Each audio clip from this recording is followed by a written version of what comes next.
Hi everyone, good morning. तो भाई सुबह सुबह का टाइम है और अभी मैंने साफ सफाई तो नहीं की, सिर्फ एक बार बासी झाड़ू निकाल दी है। और आज एक बहुत ही ज़रूरी काम है जो मुझे करना है, क्योंकि आज है अष्टमी। तो मैंने सबसे पहले रात को काले चने भिगो दिए थे, अब उन्हें मैंने बॉईल कर लिया है, तो मैं चने बनाऊंगी। साथ ही साथ मैंने बना लिया है ये सूजी का हलवा। तो हलवा भी बन के मेरा बिल्कुल तैयार हो गया। मैं इस पर अब डाल रही हूँ गोला, और ये ड्राई फ्रूट्स डाल दिए मैंने सारे। उसके बाद मैंने आटा भी लगा दिया था, और अब जल्दी से बनानी है मुझे पूरियाँ। तो तेल मेरा गर्म हो चुका है, तो जल्दी से बना लेती हूँ पूरी। तो फाइनली मेरा खाना तो बन के तैयार हो गया है, और अब मैंने ये प्लेटें लगा लिए हैं 14 जगह। तो अब आप सब सोच रहे होंगे कि मैं ये क्या कर रही हूँ, तो भाई मैं आपको बताती हूँ। मैंने ले रखा है सकरात से जो नियम लिए जाते हैं, उनमें एक नियम होता है राम जी की पत्तल। तो इसमें आपको हर किसी के नाम का दान करना होता है। जैसे कि आपको सूर्य भगवान का नाम का दान करना होता है, गोविंद के नाम का दान करना होता है, गौ माता के नाम का, और यमराज का, धर्मराज का, पोपाबाई का, मतलब बहुत सारे दान होते हैं। तो उनमें से ही आज एक ये दान है अन्नपूर्णा माता की जो पत्तल निकालने का है। तो मैंने आज अन्नपूर्णा माता है ना, जो उनके नाम की पत्तल निकाली है। तो माता के भोग में तो हलवा, पूरी और काले चने का ही भोग आता है, तो मैंने बस वही बनाया है।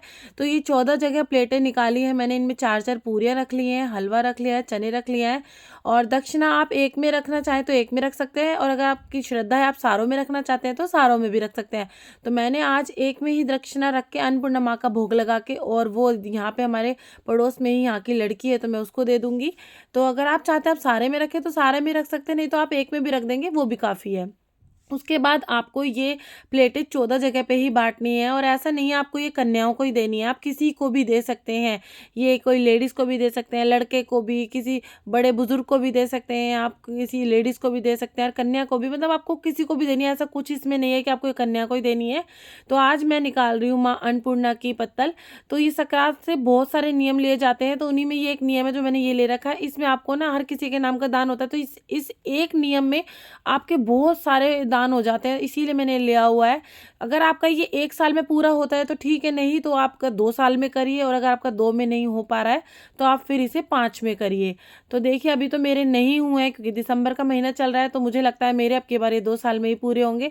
फाइनली मैंने देखिए प्लेटें लगा ली हैं 14 जगह। अब इसके साथ हमें लेना है एक पानी का लोटा। उसके बाद अपनी चुन्नी पे थोड़ा सा पानी लेके इस तरह से हमको मिनसना है, और मिनसने के बाद ये जल तो हम दे देंगे सूर्य भगवान को। और इस प्लेट में से मानपूर्णा का भोग लगा दिया था। उसके बाद अब हम इसे तो अब इन सारी प्लेटों को हम बांट देंगे। और अगर शुरुआत आप किसी गरीब से करें तो वो बहुत अच्छा होता है, क्योंकि कहते हैं जिसे अन्न की ज़रूरत है उसे उससे दान शुरू करा जाए तो वो महादान होता है।